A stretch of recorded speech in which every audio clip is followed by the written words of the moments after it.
Hello everyone! Today is a special day because we're gonna review the Elo Vagabond.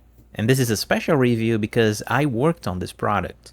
Since the review of the prototype, I've been working together with the team, helping them improve this product to the maximum quality. From the unboxing, it is already a premium experience. No other controller I reviewed here previously had such a cool box like this one.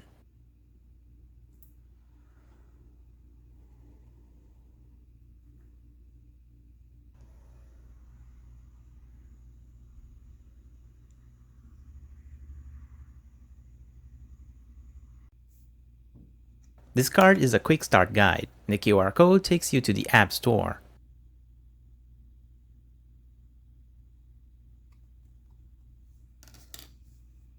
Then you have the controller,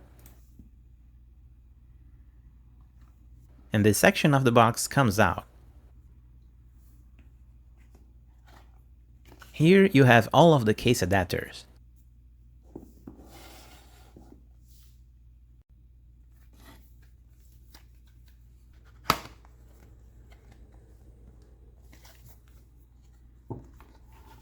This card helps you check which adapter is the correct one for your smartphone.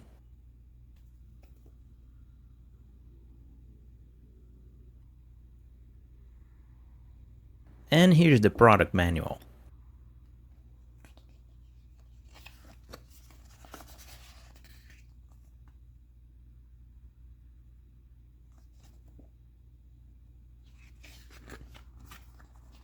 The Vagabond comes with 1 year of warranty. Customer support is high priority.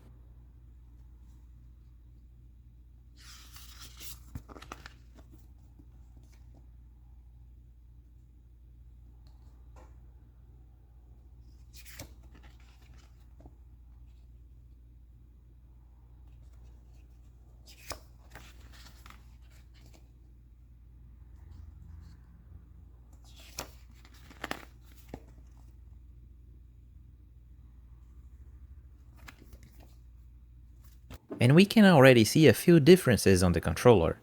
The plastic of the shell does not have the soft touch finish of the prototype anymore. That finish looks good at first glance, but over time it accumulates smudges, fingerprints, and scratches. On the back, we have added 2 back buttons with a locking mechanism. And the menu buttons are now round and easy to press.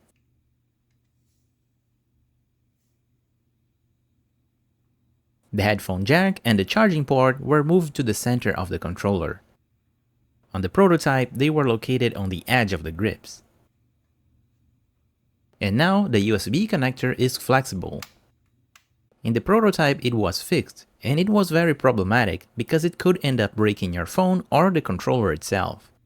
The back buttons have a locking mechanism, similar to what we've seen on the GameSir G7 SE and the GameSir Tarantula Pro.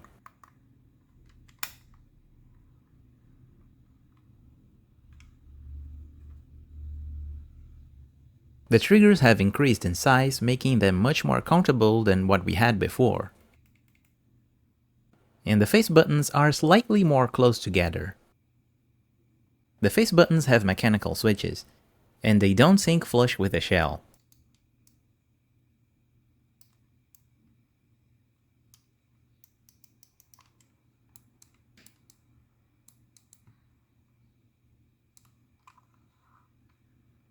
The analog sticks is entirely made of plastic, and the controller has anti-friction rings.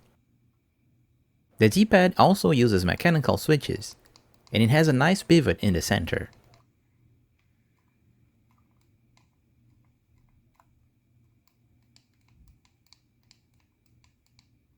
The main shell is made of plastic, but this section here is a rubberized grip. The triggers has Hall effect sensors and they're super smooth. And the shutter buttons are very responsive. The back buttons are very good too, with just the right amount of resistance. And the locking mechanism works as expected.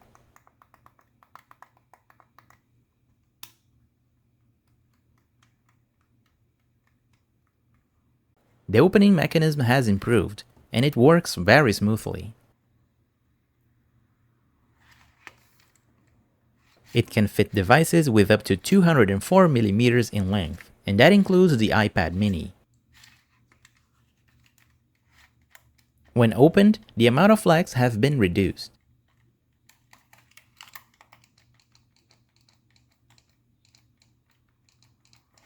But of course, when fully opened, it has a bit more of flags.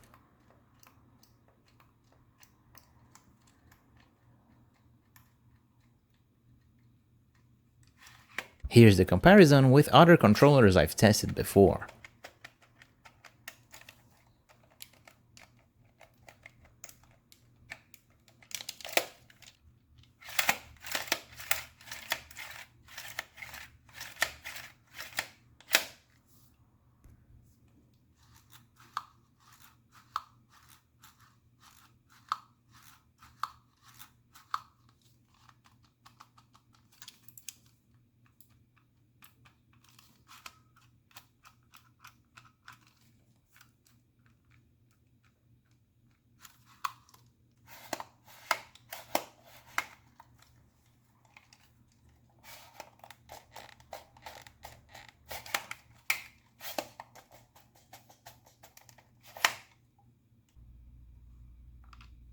The diffuser of the LEDs have been vastly improved too.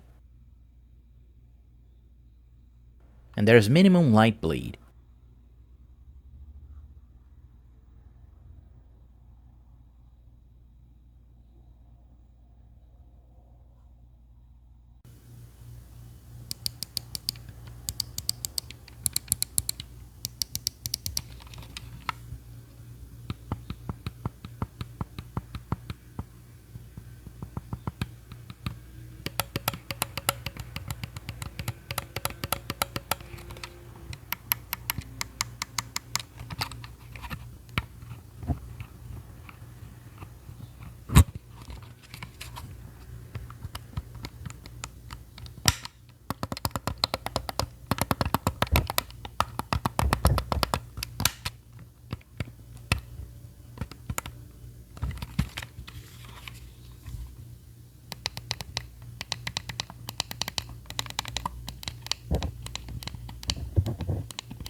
In the box you get 6 pair of adapters, each one with different thickness levels.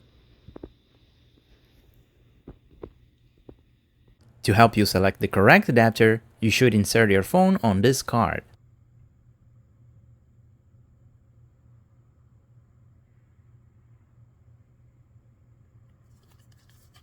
This one is a bit too tight, so I'll go with the 19.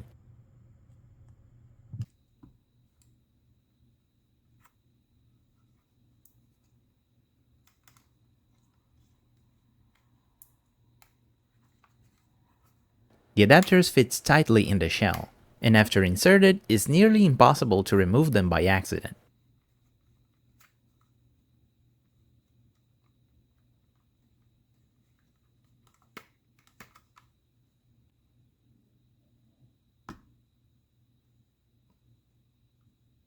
And it's a perfect fit for any phone with any kind of case.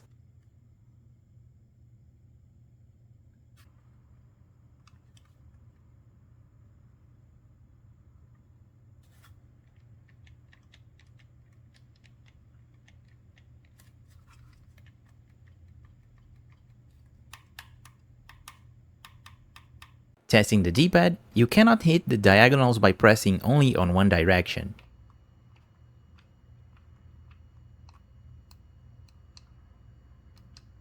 But we tested the D-pad many times and made sure that the diagonals aren't hard to press. And they're pretty consistent too in all 4 corners.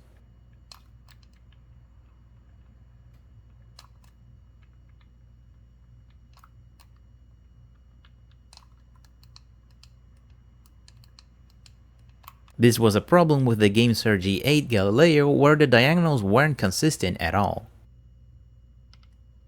And we maintain the comfortable position of the D-pad. A big problem with many of these mobile controllers is that the D-pad is straight under the analog stick. Playing 2D games with this is very uncomfortable. But on the Vagabond, the position is much more natural.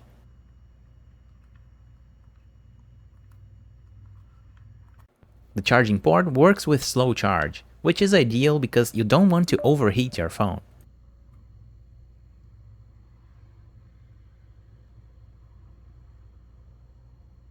And the position is much better now. It's out of the way from your hands. In the prototype, it could get in the way during gameplay.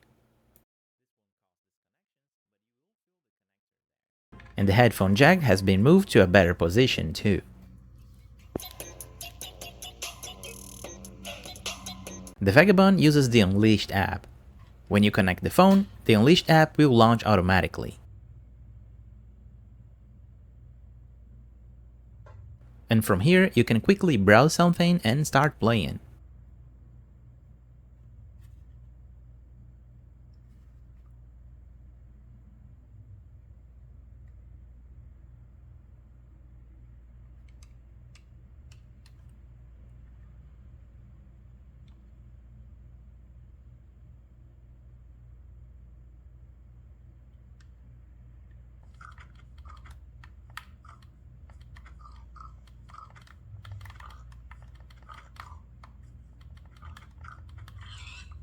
And here's some settings that you can change in the app.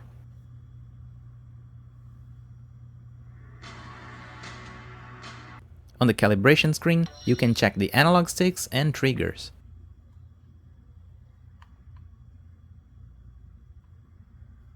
And you can change between a square and a circle range for the analog sticks.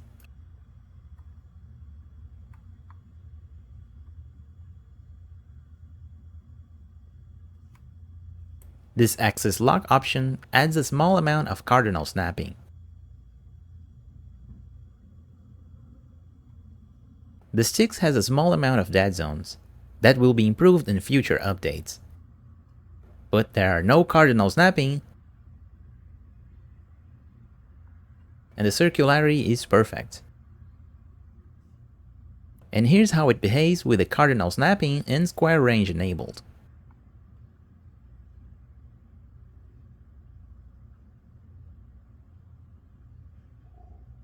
The amount of cardinal snapping is very small. It's just enough to get a strict direction. On the button mapping option, you can easily remap any button you want.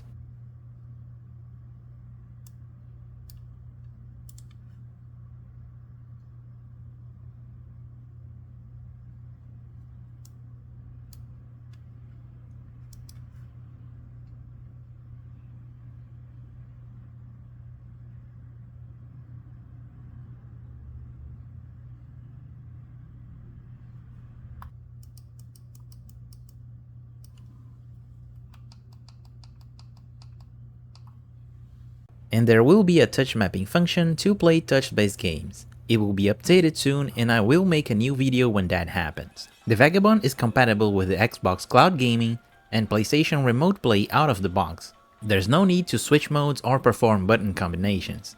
Just plug and play.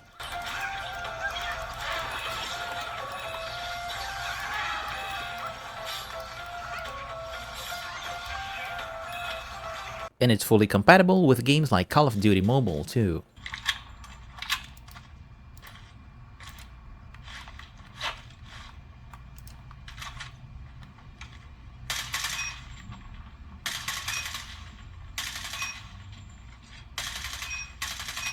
And there is no input latency.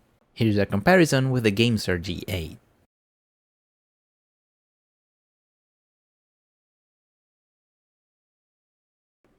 You can connect the Vagabond to a PC with an adapter, but it runs on D-input mode, and compatibility with games is limited.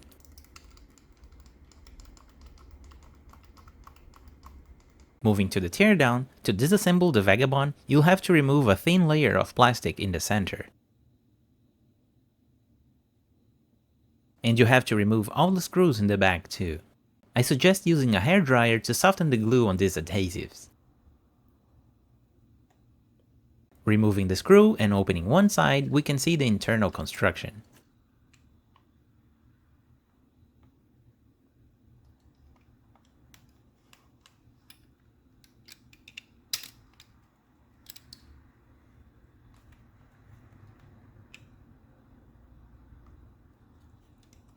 The flex cable is very long, and there's plenty of space to accommodate it inside.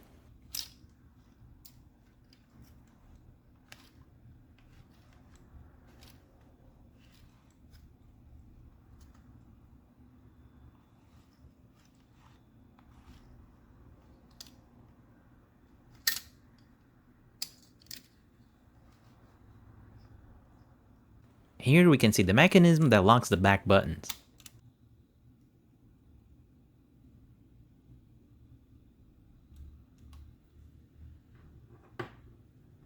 Here's the D-pad with a pivot in the center. And here's the dome switches of the D-pad.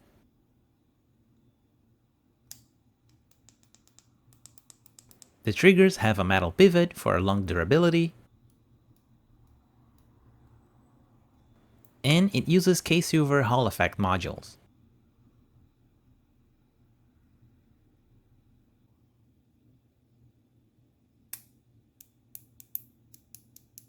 The button layout is fixed and cannot be changed.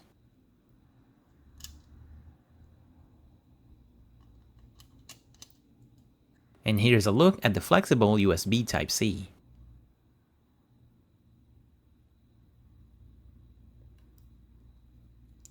For the face button, it uses scale mouse switches.